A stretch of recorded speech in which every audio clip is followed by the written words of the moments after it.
성경 말씀은 엿되기야 17장 1절 말씀부터 보겠습니다. 아사의 아들 여호사밧이 대신하여 왕이 되어 스스로 강해하여 이스라엘을 방비하되 유다 모든 견고한 성읍에 군대를 주둔하고 또 유다 땅과 그 아비 아사의 취한 바 에브라임 성읍들의 영문을 두었더라. 여호와께서 여호사밧과 함께 하셨으니 이는 저가 그 조상 다윗의 처음 길로 행하여 바알들에게 구하지 아니하고 오직 그 부친의 하나님께 구하며 그 계명을 행하고 이스라엘의 행위를 쫓지 아니하였습니다. 그러므로 여호와께서 나라를 그 손에서 견고하게 하시매 유다 무리가 여호사밧에게 예물을 드렸으므로 저가 부귀와 영광이 극하였더라. 저가 전심으로 여호와의 도를 행하여 산당과 아세라의 목상들도 유다에서 제하였더라. 우리는 지금 역대기 상하를 통해서 하나님께서 다윗 왕조를 보호해 가시는 섭리를 살펴가고 있습니다. 그 중에서 이제 지난 시간까지 우리가 솔로몬 그리고 솔로몬의 아들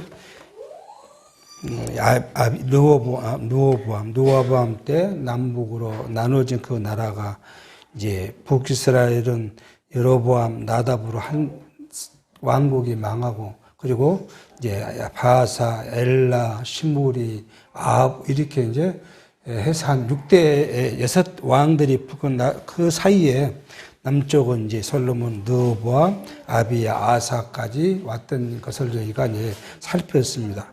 오늘부터 이제 여호사밧의 전기를 이제 살펴가려고 하고 있는데요. 우리는 이 역대기 상하에서 보여주시는 하나님의 섭리, 그 이스라엘 백성들을 어떻게 보호하고 사랑하신가 하는 그 사랑의 방법, 이것들을 우리는 살펴갈 필요가 있습니다. 하나님께서는 인간의 생각과는 전혀 다른, 하나님께서 자기 백성을 사랑하고 보호하는데 하나님의 방식대로 사랑한다는 거예요. 결국 이 말은 뭐냐 그러면 하나님의 택함 받은 현대의 당신의 백성들을 사랑하시는데 그 사랑하고 보호하시는 것도 뭐냐면 인간의 생각이나 방법대로 하나님께 하신 것이 아니라 하나님 방법대로 하신다는 거예요. 하나님 방법이 뭐냐 하는 것이 보면은 이제 육체적으로 모형적으로 보여주고 있는 사실이 역대기 상하에서 주신 하나님께서 이스라엘을 어떻게 섭리해 가신가 하는 일들을 우리가 지금 살펴가는 것이 있는 것입니다. 하나님께서는 제일 먼저 누구를 사랑하셨냐 그러면 물론 이스라엘 백성 모두를 다 사랑하셨지만 최초에 하나님께서는 이스라엘을 선택하실 때 누구를 선택하셨냐 그러면 아브라함을 선택했죠. 아브라함을 선택했는데 아브라함 나이 언제예요? 75세 때 어디를 떠났습니까? 하란을 떠나서 가나안 땅으로 이주를 했어요. 그리고 가나안 땅에 들어왔습니다.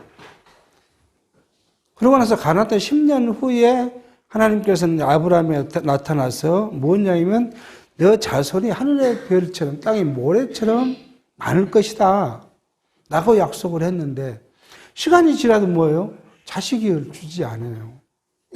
그러니까 이제 답답해지죠. 누가요? 사레가요. 이제 사라의 원래 이름은 사레잖아요. 개명하기 전에 사레가 답답합니다. 그래서 이제 아브라함이 아니고 아브라함에게 뭐예요? 자기 여종을 줘서 자식을 낳아요. 근데 하나님께서는 그걸 허락지 않아요. 그리고 누구예요? 사레의 몸에서 난 자식만이 내가 언약을 맺을 것이라고 합니다. 이게 하나님의 방식이에요. 하나님께서는 만약 그런다면 언제 줬어야 돼요? 오자마자 75세 애를 낳을 수 있을 때 애를 빵빵 줬어야 되는데 그렇지 않고 10년을 기다렸는데 10년을 기다렸는데도 또 주지 않습니다. 그러니까 뭐 언제요? 아브라함 나이 99세에 가갖고 그 증표를 보여주고 천사를 보내서 보여주고 분명히 이루어진다는 사실을 확인해 줘요. 그리고 1년 후에 자식을 낳는데 이삭입니다. 그게. 그렇게 했으면 하나님의 사랑이 이제 또 완공이 완성되지 않나요? 근데 하나님 그대로 안 뒀어요. 그게. 그리고는 이삭이 딱 나이가 들고 이제 자기 뭐 할 수 있을 때 되니까 하나님이 아브라함의 요구를 하죠. 뭔 요구를 해요? 이삭을 죽여가지고 제사를 지르라는 거예요. 아니, 그렇게 어렵게 자식을 줘놓고 데리고 간다는 거 아니에요. 그걸. 그 인간의 생각은 말이 안 되는 이야기죠. 그거 이제 또 사라가 낳을 수 있을지 아닌지 모르잖아요. 그거 이미 사라 나이 100살이 넘었고, 90살이 중에 100살 가까이 됐겠죠. 이제 90살이 낳았으니까, 뭐 10살 넘었을 거 아니에요. 이삭의 나이가. 또 난다는 이 보장이 없는데 그걸 죽이라 하니까. 근데 이 아브라함 그걸 순종하러 가요. 진짜 데리고 가요. 히브리서 기사는 뭐예요? 이걸 아브라함의 믿음이라 그래요. 하나님의 사랑은 그렇게 만들어가는 거예요. 내가 너를 사랑하는 줄을 알게 하여 가는 거예요. 우리에게 요구하시는 하나님의 사랑의 방법은 그거예요. 우리를 세상에 두고 여러 가지 체험을 하게 해요. 그 체험의 종류는 정말 많습니다. 극한의 체험도 줘요. 사람에 따라 다르잖아요. 극한의 체험도 줘요. 그 체험을 통해서 뭐예요? 내가 너를 사랑하고 있다. 그걸 깨달아 말하는 거거든요. 그렇게 깨달아지면 어떻게 했어요? 그분의 그 체험을 통해서 받는 하나님의 사랑은 도저히 어떻게 버릴 수도 없고 잊을 수도 없을 거 아니에요. 그걸 통해서 하나님은 뭐예요? 자꾸 말씀드리지만 찬양을 받고자 하는 거예요. 우리 성도가 하나님께 드리는 것은 교회가 잘못 가르쳐놓으니까 뭐 예물을 드리고 뭐예요? 그 다음에 뭐 봉사 헌신을 드린다고 하는데 사실은 그건 본질이 아니잖아요. 예물 드리고 헌신을 드리는 건 우리가 무슨 하나님 헌신을 드려요. 하나님께 드리는 것은 우리 삶을 주셨고 주관하시고 또 우리를 보호하시고 우리에게 하나님의 사랑을 주셨고 그 사랑으로 우리를 영원한 나라로 소유케 하심에 대한 감격을 통해서 하나님을 찬양을 드리는 거예요. 그거예요. 하나님 찬양을 드리는 거. 그게 하나님 우리한테 요구하신 것이 하나님 무엇이 부족하다고 우리에게 돈을 걷겠습니까? 우리가 돈을 걷어가고 하나님 쓰십니까? 하나님은 뭐 하는데요? 먹지도 않으시는 분인데 어디 누워 잠도 안 자시는 분인데 그런 신이신데 영이신 하나님께서 뭐 필요했다 사람에게 돈을 달라고 하고 돈을 바치라고 하겠어요. 결국 그것은 뭐 우리 말씀 듣는 교회는 다 그러잖아요. 우리가 우리 모임을 위해서 하는 것이 뿐이지 뭐 하나님께 드린 것이 아니니까. 자, 그렇게 아브라함을 사랑하는 것이 그런 방식이 하나님의 방식이었다는 거예요. 두 번째로는요. 우리가 지금 오늘 이거 살피기 위해서 한 것이 다윗이에요. 다윗을 불렀는데 다윗 어렸을 때 불렀지 목동이니까 10살도 안 된 목동을 불렀어요. 물론 부른 것이 아니고 하나님께서는 이제 세우는데 자기 여섯 형제, 뭐 성경의 학자에 따라서는 7형이라고 하고 8 뭐 그러니까 다윗의 형제가 8명이라고 적는 경우도 있고 7으로 적는 데 있어요. 이렇게 뭐 말째니까 다윗이 다 하나님께서는 아니다 그러고 성장하지도 않는 다윗을 저는 다윗으로 기름 붓습니다. 기름 부음 받는 다윗이 10년 동안 밖에서 목동으로 살아요. 우리 같으면요, 교육하고 잘 입히고 건강하게 만들어야 되잖아요. 그게 우리 인간의 방식이잖아요. 우리 자녀를 다 머리 좋다 그러면 어디 보내야 돼요? 영재학교 보내야 되잖아요. 머리 좋다 그러면. 그래야 잘 성장할 거라고. 그게 사람의 방법입니다. 하나님은 그걸 어디다 놨대요? 저 들에 놨대요. 들은 뭐합니까?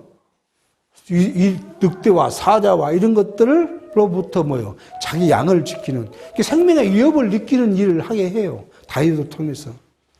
항상 무서웠을 거 아니에요. 밤에 없으면 그 자기 양을 지켜 있기는 하지만 두려웠을 거 아니에요. 그 두려움 가운데 누구를 생각해요? 하나님 여호와를 생각해요. 나를 절대 죽이지 않을 것이다. 나에게 기름 부은 하나님께서는 나를 보호하실 것이다. 그 10년 동안 훈련을 받게 해요. 그러니까 사실 우리가 우리 자녀들을 너무 이렇게 키우는 것도 좋은 교육의 방법은 아닌 것 같아요. 그게 적당하게 해야지 과하니까 우리 현대같이 문제가 생기는 거예요. 과하니까. 자, 그리고 10년이 지나니까 이제 사용하는데, 그러면 바로 어디로 보내야 돼요? 왕궁에서 왕이 돼야 되잖아요. 하나님 기름 부었으니까. 그게 사람의 방식이잖아요. 우리 대한민국의 재벌가들이 다 그렇게 하잖아요. 크면 어려요? 보통 재벌가들은 자기 자녀가 어디로 가요? 이문으로 자기 회사에 오죠. 조금 교육 받는 사람들은 부장급으로 오고요. 그렇게 해서 2세 교육을 시키잖아요. 근데 다윗은 뭐예요? 아직까지도 아무 힘이 없어요.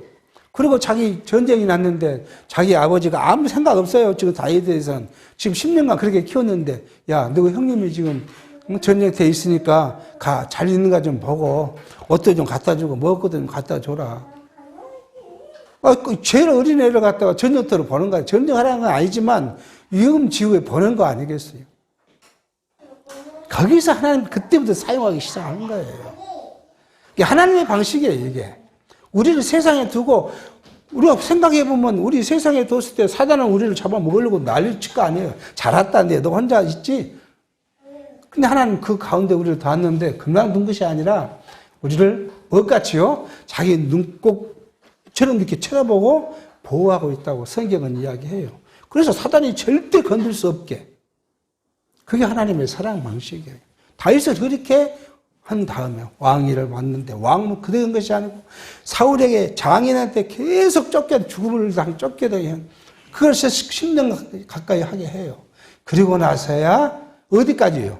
저 바보 미친놈까지 내려간 거 아니에요. 도망 다니다가 갈 데가 없어서 왜요? 이방인 나라에 갔어요. 이방인에 가서 자기 의탕하는데, 이방 나라 왕은 그냥 다윗을 받아들이는데 그 신하들이 저거 안 됩니다. 그러니까요. 죽을 것 같으니까 거기서 막 흘리고 막 난리를 치다가, 쟤 바라지 별복 없는 아니야. 그렇게 안심시키고는 그 자리를 도망가게 만들어.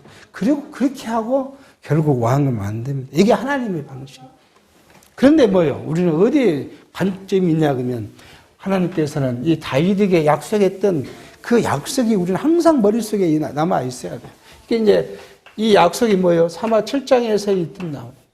7장 7절부터 쭉 16절까지 있던 약속. 하나 당대의 약속, 후대의 약속들이죠. 이 약속이 지금 그대로 성취되어 간다는 사실을 보여주는 거예요. 그게 뭐예요?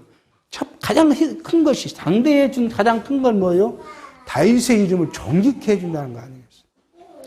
다윗만큼 훌륭한 왕이 없어요. 지금도 이스라엘은 그렇게 생각하잖아요. 다윗만큼 훌륭한 왕이 없어요. 그리고요, 그 나라가, 다윗의 나라가, 다윗의 위가, 그러니까 이스라엘이란 나라는 바꿔줄 수 있잖아, 바꿔줘. 그 왕은 바꿔줄 수 있잖아요. 근데 왕도 가문도 안 바꿔주겠다는 거예요. 오늘 지금 서두에 말씀을 드렸지만, 그 서두에 말씀드린 이거잖아요.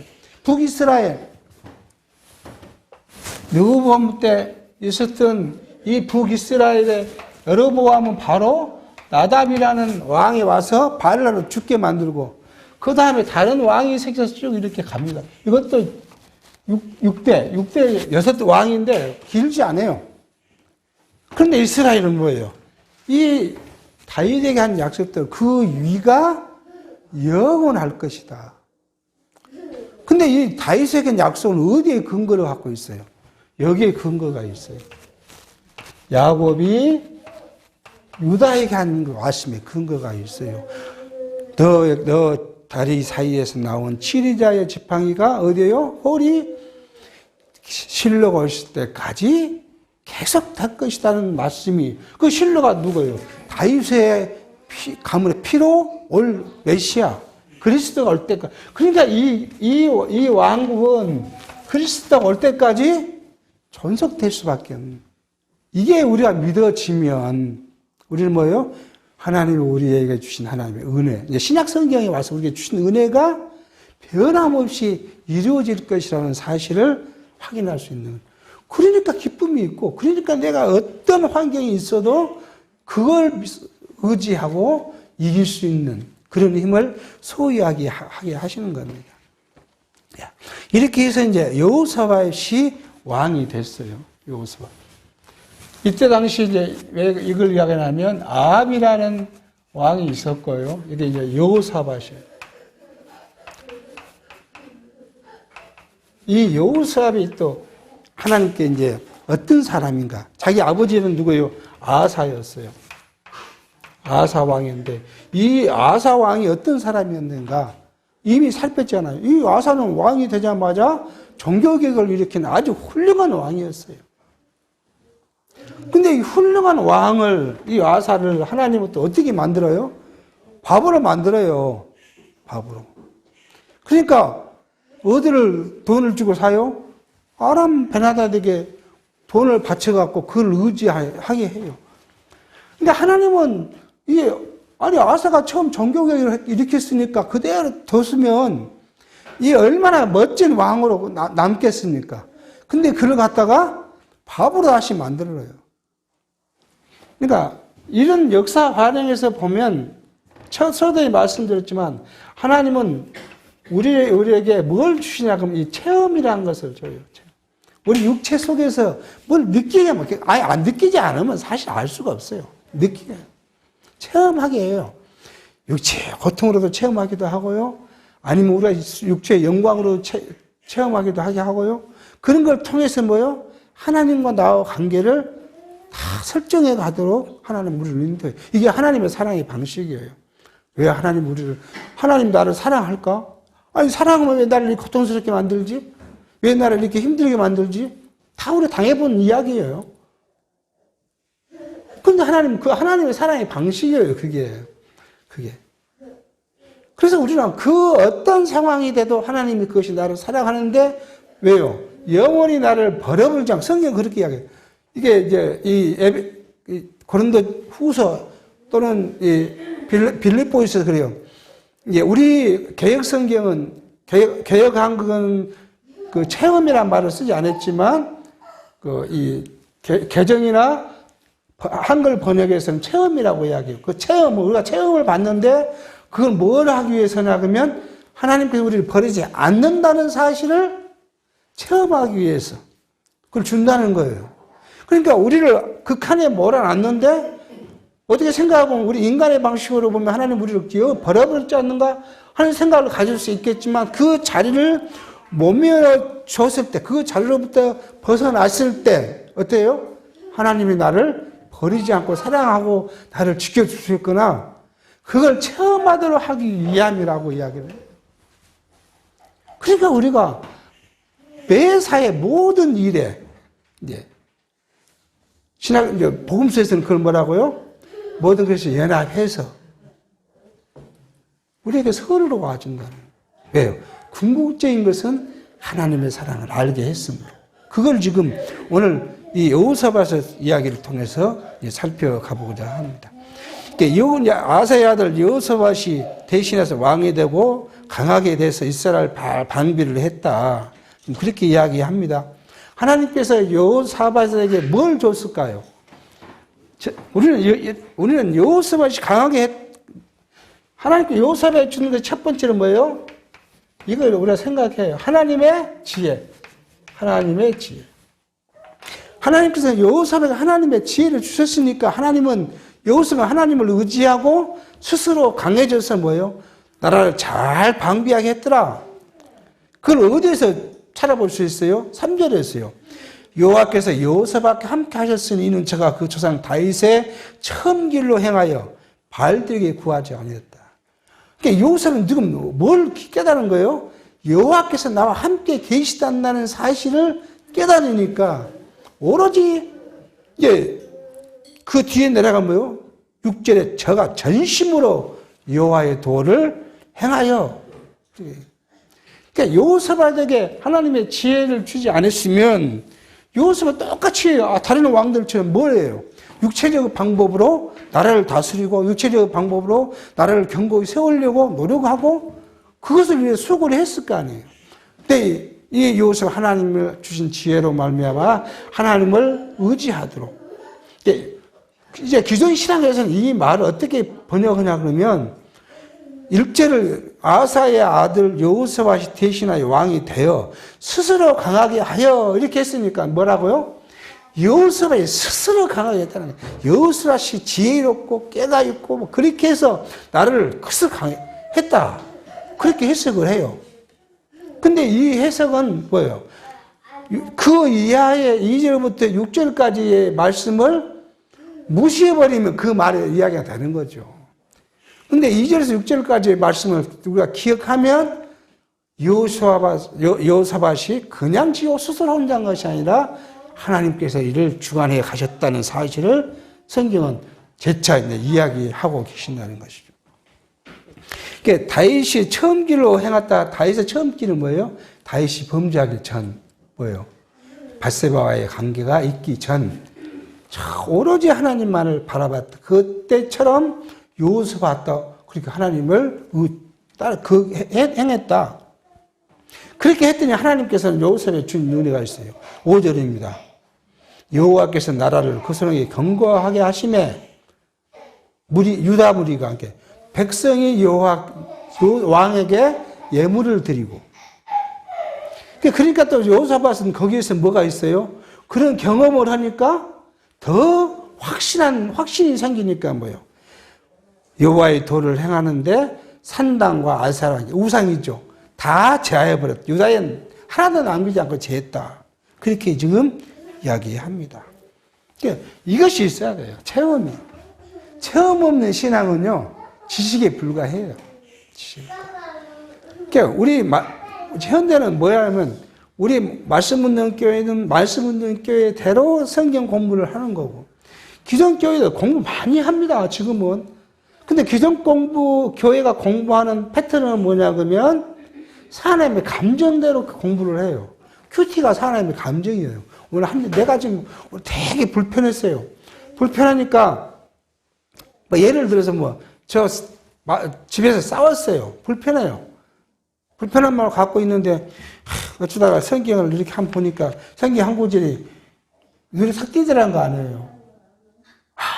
이것이 자기 감정, 그 불편한 감정을 하나님께서 날 위로해주고 있다.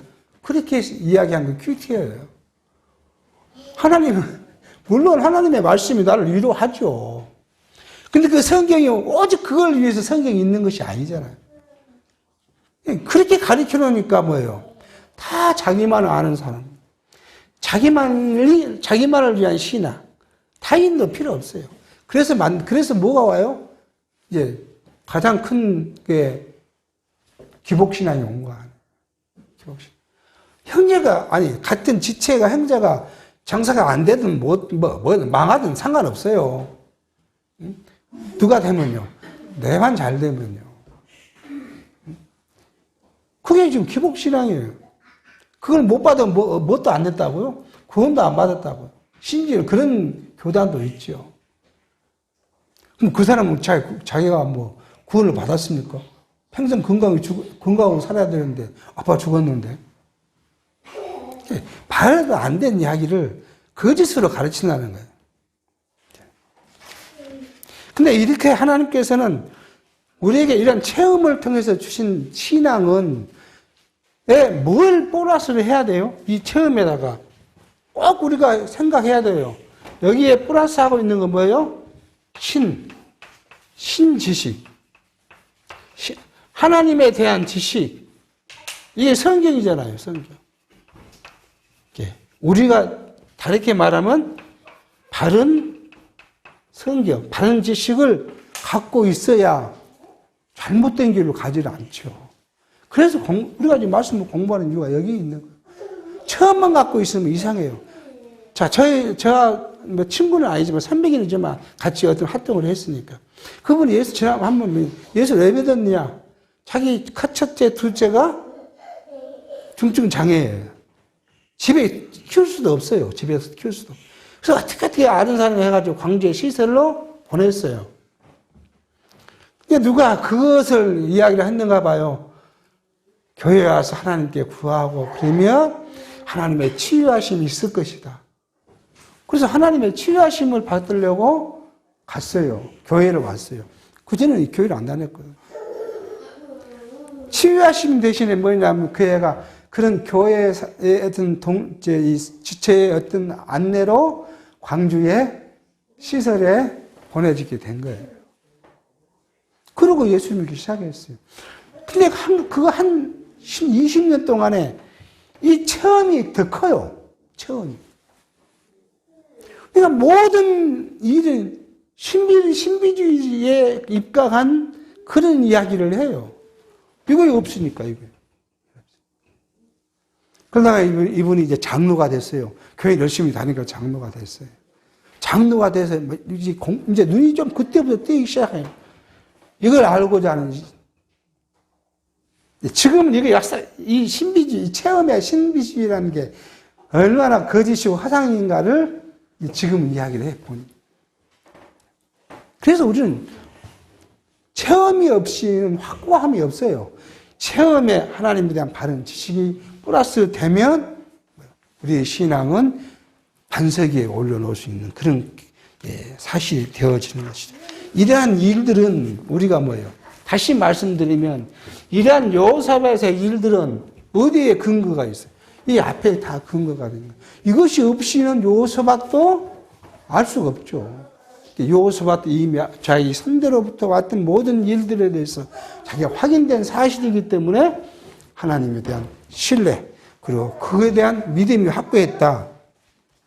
그렇게 지금 이제 이야기를 해 볼 수가 있는 겁니다. 그리고 이제 이 5절 그러므로 그가 전심으로 6절에 전심으로 여호와의 도를 행하며 삼당과 아세라 목사님들 유다를 제하였더라. 그렇게 지금 말합니다. 전심으로. 이 전심으로라는 의미가 우리는 한번 또 되살펴볼 필요가 있어요. 잘 아는 이야기잖아요. 온 마음을 다했다 하는 거잖아요. 그러니까 현대 교회가 잘못 가르쳐 준 것이 전심을 가리킨 것이 아니라 뭐예요? 반심만 가리켜요. 반은 세상이고 반은 신앙이고 하나님. 세상은 뭐예요? 육체적인 거예요. 물질의 축복, 자연의 축복. 뭐 전부 이거의 축복을 받아야 되는. 이거 안 가르치는 교회가 없어요. 이것이 돼야 이것도 온다는 거 아니에요. 그것이 돼야. 그렇게 가르치니까 이것이 안 되면 이것도 별로예요. 세차는 진짜 하나님 나를 하나님 있을까? 하나님 있으면 나한테 왜 이렇게 복을 안 주지? 그렇게 의심하게 되는 거예요. 이걸 다른 이야기로 하면요. 세속적 가치를 이야기해요. 이거는요. 신론적 가치. 영적인 것이에요. 우리는 뭐예요? 전심이라는 거 이거예요. 전심. 오로지 모든 것이 어디에 있어요? 영적인 것에 있어요. 그러니까 이제 그러면 육체는 뭐냐? 자주 말씀드려요. 육체는 뭐냐고요. 육체는 어느 목사님이 했던 칼럼이 있고요. 이 육체는 무엇을 위해서요? 이것을 위해서 있는 거예요. 육체는. 어제도 그래요. 여러분 우리 요즘에 동물 복지라 그러잖아. 동물 복지. 그래서 동물 복지를 해야 되고, 개도 이게 때리면 안 되고, 뭐도 때리면 안 되고, 난리를 치잖아요. 개 때리면 뭐예요? 그 동물 학대죄로 고발당하고 벌금. 동물이 누구를 위해 있었어요? 동물이 사람을 위해서 있죠. 식물이 누구를 위해 있어요? 사람을. 아니, 동물도 복지가 있으면 동물 잡아서 먹으면 안 되잖아요. 죽여갖고 먹으면. 모든 창조의 원리가 어디 있어요? 육체의 것들은 무엇을 위해서요? 택한 백성들의 삶을 위해서 주어진 것이고, 그 택한 백성들 그걸 통해 삶은 무엇을 위해서요? 하나님을 향한 하나님의 영광을 위해서, 영광을 찬양하기 위해서 있는 거예요. 그러니까 우리가 세상에 나가서 돈 버는 것은 뭐에 있어요? 한번 생각해 보면 돈을 벌었으면 뭐예요? 우리 가정을 지켜야 되잖아요. 가정을 지켜야 하나님의 일이니, 그것이 하나님의 일이잖아요. 여러분의 가정, 저희 가정을 지키는 일이 하나님의 일이에요. 그게 주신 거. 그러니까 돈을 벌어서 가정을 지켜야 돼요. 자녀의 교육을 시켜야 돼요. 다 해야 돼요, 그게. 이게 뭐냐, 그러면 하나님의 일을 하는 거예요. 그걸 통해서 뭐 해야 되니까요? 내 가족에게 복음을 가르쳐야 되고, 복음의 진리를 알려야 되고, 하는 일들 해야 되니까. 아니, 내가 우리 자녀를 갖다 버려버렸다. 그렇지, 버려놓고는 자녀한테, 야, 오늘 교회 가자고 뭐라고 그랬어요? 뭐 할 던지라고 있는, 그러고 나갈 거 아니에요. 그러니까 우리가 우리 자녀를 교육하고 하기 위해서 무엇을 해요? 극단적으로 말씀드리면 돈을 벌러 나가서 열심히 일하는 거 아니겠어요? 그게 목적이 어디예요, 목적이? 세상 사람은 목적이 여기에 있잖아. 돈을 벌어서 내가 잘 살고 떵떵거리고 좋은 차를 사고 좋은 옷을 입고 하는데 목적이라면 우리는 이것을 통해서 뭐예요? 영원한 하나님 나라를 옆으로 밑으로 전속시켜 가는 일이 하나님의 일이에요. 이게 전심이에요. 그런데 이게 조금 전에 말씀드렸지만 일반 교회가 가르치는 반반을 강요하네요. 먼저 무엇을 가르쳐요? 물질, 세속적인 걸 가르쳐 놓고 하나님을 믿으면 이것이 복을 받는다. 복을 받는 사람이 하나님의 믿음이 있는 것이다. 이렇게 가르쳐 놓으니까 뭐래요? 의심이 할 수밖에 없는.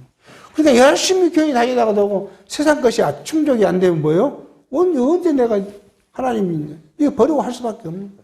이렇게 가르쳐서 잘못 가르쳐 놓는 이야기죠. 우리가 직장생활을 해요. 이제 우리 젊은 사람 직장생활을 해요.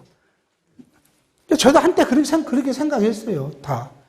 직장생활 하면 뭐가 가장 큰 거예요? 승진하는 거 가장 큰 거예요. 직장생활의 목적이 어디 있어요? 돈을 많이 벌려면 똑같이 같은 회사에서 돈을 많이 받으려면 승진을 해야 돼요. 승진의 목적이 있는 거예요.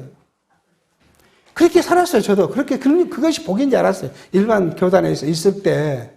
근데 뭐예요? 이 말씀을 배우고 나서부터는 뭐예요? 나 진급 안 해도 돼. 필요 없어. 나 여기서 이 월급 받고 그냥 내가 살면 돼. 그러니까 뭐 없어져요? 경쟁이 없어져요. 그게 마음이 편해요. 뭐, 윗사람한테 아부할 필요도 없어요. 당신 날 죽이려면 죽여봐라. 그렇게 배짱이 생겨요. 그러니까 똑같은 회사를 가지만 내가 하고 싶은 일, 같은 업무 안에서 내가 하고 싶은 대로, 그건 규정이 있으니까 규정대로 내가 하고 싶은 대로 하고, 뭐라 하면 드림도 만드는 거 나가면 되고. 왜요? 직장이 무엇을 위해서 있으니까요? 하나님의 일을 위해서. 직장에 월급 많이 받으면 자녀를 가르쳐야 되고, 또 못해요, 우리가요? 이걸 통해서 하나님의 교회를 세워가는데 서로 봉사하고, 그것이 목적이 돼버리면 승진이 목적이 안 될 수 있죠. 근데 그것이 싹 사라져버리면 무엇이 목적이 돼요? 승진이 목적이 되니까.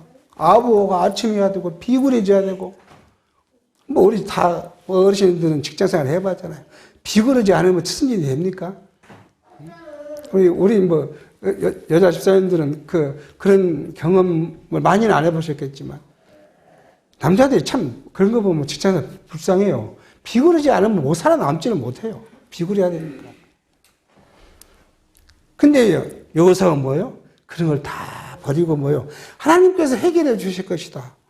그래서 전심으로 여호와만을 의지하고, 전심으로 여호와를 따라하고 그 여호와의 도를 행하는데 그것이 뭐예요? 산당과 우상을 제거하다. 아니, 여론적으로 생각하면 산당과 우상을 제한다는 것이 쉽지 않아요. 이스라엘이 할지라도. 그것을 제버렸다. 그게 지금 여호사밧의 믿음의 지금 일을 지금 이야기해 주고 있습니다. 7절입니다. 저가 위에 있는 지 3년에 그 방백 베나일과 오바다와 스가라와 느다넬과 미가야를 보내 유다 여러 성읍에 가서 가르치게 하고, 또 저희와 함께 네이 사람 스마야와 느다나와 스바다와 아세헬과 스미라못과 여호나단과 아도니아와 도비야와 도바도니아 등 네이 사람을 보내고, 또 저와 함께 제사장 엘리사마와 여호람을 보내었더니 저희가 여호와의 율법책을 가지고 유다에서 가르치되 그 모든 성읍으로 순행하며 인민을 가르쳤더라. 여호사밧은 자기만이 그런 것이 아니라 이 지혜를 받으니까 뭐예요? 백성들에게 뭘 가르쳐요? 율법을 가르쳐요. 율법을 가르치는 것, 이 말은 뭐예요? 하나님 경외하기를 가르쳤다는 거예요. 그러니까 현대 우리가 이 성경을 공부하고 하는데 제가 이제 우리 노예 때도 그런 이야기를 한 적이 있지만 우리가 성경 공부, 각 교육의 목적이 분명히 해야 된다는 거예요. 교육의 목적. 지식을 전달하려고 교육을 하면 그건 의미가 없다는 거예요. 그런 지식 공부는 할 필요가 없어요. 우리가 지식주의에 빠지면요, 남을 판단하는 것밖에 못해요. 지식주의에 빠지면. 나는 내보다 많이 알아. 내가 너보다 공부를 많이 했어. 나는 이런 과정을 공부했어. 너는 왜 안 해? 그거 아니에요. 지식주의에 빠지면. 그리고 뭐 해요? 내가 너보다 많으니까 내가 너를 가르칠게. 배워, 나 앞에 와서. 그 오만방자예요. 성경이 말하는 오만방자예요. 그게. 하나님 경외하기를 배우려고 생각해야 되잖아요. 성경을 배웠으면 하나님에 대한 지식이 바르게 생겼으면 뭐예요? 하나님을 경외해야 돼. 그걸 가르치겠다는 거예요. 그러니까 이스라엘 백성들 하나님의 경외하게 한 건 뭐예요? 하나님 앞에 나와서 뭐예요? 제사하는 거예요. 절기에 와서 제사해야 되죠. 때가 되면 제사해야죠. 그 다음에 뭐 해야 돼요? 하나님께 서운도 하고 하나님께 감사제도 드려야 되고요. 그것을 한다는 건 뭐예요? 뭐예요? 무엇을 잊지 않아요? 여호와를 잊지 않는 거예요. 이 여호와가 누구였는데요? 애굽 종됐던 우리를 하나님의 능력으로 우리를 인도해낸 그분, 여호와를 잊지 않는 거예요. 그러니까 우리 삶이 뭐예요? 여호와를 잊지 않는 거예요. 우리의 신령한 삶이 여호와를 잊지 않는 거예요. 성경을 많이 읽어갖고 잘하고 막 한 것이 우리의 신령한 삶이 아니라 우리 삶 속에서 여호와 하나님을 잊지 않고 기억하는 것이 신령한 삶이에요. 여호와는 어디 가보면 내가 지식으로 하는 지식 자랑만 하려고 하는 데서 그래서 교육도 목적이 분명히 한다는 거예요. 어떤 교육을 하든 뭐예요? 여호와를 대한 바른 지식, 그걸 통해 여호와를 경외하는 거예요. 자, 그러면 우리는 이걸 한번 생각해 보여야 될 거예요.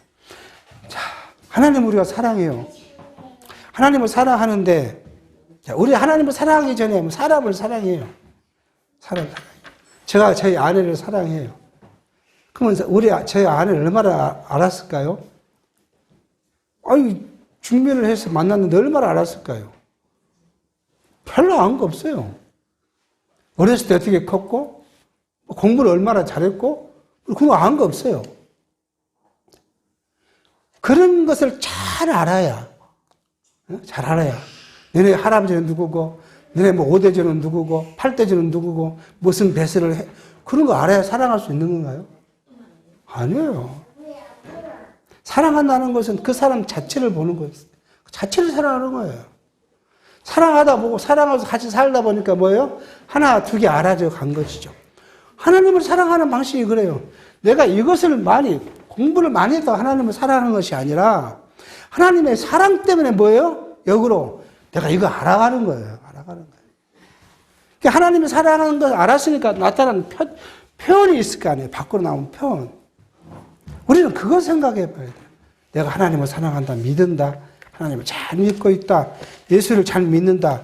그렇게 생각해 보면 우리가 그 표현이 뭘까요? 하나님. 우리는 이미 오늘 성경은 우리에게 전심으로 하나님을 사랑하라고 이야기를 하고 전심으로 그를 다하라고 했는데 성경은 이런 말씀을 많이 하죠. 신명기에서도 그런 이야기를 하고 신명기에서 그렇게 했죠. 그러나 사랑 29년 내가 거기서 내 하나님 여호와를 구하게 하려니 많이 마음을 다하고 성품을 다하여 그를 구하면 만나리라. 6장 5절 너희는 마음을 다하고 성품을 다하고 힘을 다하여 내 하나님 여호와를 사랑하라. 마태복음 22장 30절도 예수께서 가르쳐 내 마음을 다하고 목숨을 다하고 뜻을 다하여 주 너희 하나님을 사랑하라 하셨고 마가복음 12장 30절에도 내 마음을 다하고 목숨을 다하고 뜻을 다하여 힘을 다하여 주 너희 하나님을 사랑하라. 이렇게 쭉 하나님을 사랑하는데 힘을 다하고 전심으로 좀 사랑하라고 이야기를 쭉 해왔습니다. 그러면 하나님을 사랑하는, 저는 우리 신앙생활 속에서 하나님을 사랑하는 표출도 밖으로 나타난 것이 뭘까? 하고 한번 생각을 해봤어요. 첫 번째가 뭐냐, 그러면, 첫 번째. 이게 이제 말씀을 우리가 묵상하는 거예요. 누구한테 가르치는 것도 있고 배우는 것도 있고 다 좋아요. 근데 우리가 뭐요? 우리가 늘 성경을 옆에 두고 말씀을 읽고 그래야 여호와를 잊지 않고 기억하고 살아가는 거죠. 그래서 하나님께서는 모세를 통해서 뭐라고 해요? 이스라엘 백성들은 왕된 자는 뭐라고요? 제사장이 갖고 있는 율법을 등사해서 늘 옆에 두고 읽고 묵상하고 여호와 뜻이 어디 있는가 구하고 하나님을 찾아라고 이야기를 해요. 묵상하는, 하나님 말씀 묵상하는 것이 그게 뭐예요? 하나님을 사랑하는 표체 첫 번째예요. 두 번째는 이렇게 생각해 봤어요. 하나님을 사랑해요. 하나님을 사랑하는 것이 어디로 나타나니까? 사랑이 어디로 나타날까? 지체로 나타나는 거예요. 지체로 나타나요. 내가 하나님을 사랑하고 하나님 나를 사랑하고 내 지체가 하나님을 사랑하고 하나님 그 지체를 사랑하고 사랑하니까 내가 지체를 사랑하는 거예요. 아니 뭐가 저 사람보다 무슨 관계가 있다 사랑해요. 우리가 하나님을 사랑하는 공동의 분포가 있기 때문에 지체를 사랑하는 거예요. 근데 지체를 사랑하지 않고 맨날 비판이나 하고 판단이나 하고 그러고 있으면 그건 사랑이 아니에요. 그건. 그 사람은 누구에 뭐 하니까요? 시험에 들게 해요. 시험에 들게 하면 예수께서 뭐라고요? 그렇게 한 사람은 뭐라고 그랬어요? 자기 몸에다가 뭐예요? 연자맷돌을 메고 바다 던져버리니 빠져 죽어버리게 해요. 그와 동일한 이야기예요. 그러니까 형제가 좀 믿음이 없고 공부를 좀 덜하고 해도 우리는 뭐 하는 거예요? 그를 위해서 염려하고 기도하고 그게 우리 일인 거예요. 자기는 얼마나 했다고 그거 막 판단하고 이게 얼마나 말씀과 역행된 일인가 하는 생각을 해보면 세 번째는 뭘까요? 이미 지금 여호사밧의 모든 일에서 나왔어요. 세 배는 뭐예요? 예배하는 거예요. 이게 구약으로는 뭐예요? 제사예요, 제사. 예배가 뭐예요? 하나님 경외하는 거예요. 안식일이니까 우리가 제사로 온 것이 아니라 지체를 사랑하고 하나님을 사랑하니까 모여서 교제하고 말씀을 나누고 하는 일들을 같이 해가는 거예요. 이게 예배예요. 예배 목적이 여기 있어요. 예배 전에 잠깐 그런 이야기 나왔었지만은 바울은 우리에게 그 말을 합니다. 모이기를 피하는 사람들의 교훈을 따르지 말라고 이야기를 해요. 그 이야기는 뭐예요? 교회를 누가 세웠어요? 그리스도께서 베드로의 고백 위에 교회를 세워주시겠다고 했고 교회는 누가요? 성령이 오셔서 교회를 세워요. 교회가 그냥 된 것도 아니고 그냥 사람의 기분에 따라서 교회를 세운 것이 아니라 복음이 어디까지요? 땅끝까지 증거되기 위해서 교회를 세우고 우리 개인에게는요. 교회를 통해서 우리가 신앙이 어디까지요? 그리스도의 분량까지 자라도록 하기 위해서 교회를 세워요. 이 교회를 통해서 뭐예요? 모이는 것이 뭐예요? 그게 예배예요. 그 영적 삶의 예배예요. 그게. 뭐 꼭 찬송을 부르고 기도고 이것만이 아니라 이걸 통해서 이루어진 모든 일이 예배예요. 그게 하나님을 사랑하기 때문에 내가 예배를 안 할 수 없는 거예요. 또 사실 이게 엄격히 말하면 그리스도께서 우리에게 주신 명령이기도 해요. 교회를 세워주시다고 교회를 세우라고 했고 교회에서 세워가기 위해서 우리는 그게 모이라고 했는데 그건 명령이죠. 그게 명령. 근데 그게 이제 기존 교회가 잘못 가르친 게 뭐예요? 안식일을 거룩히 지켜라. 그렇게 가르치니까 얼마나 무서워요. 그게 안식일이면.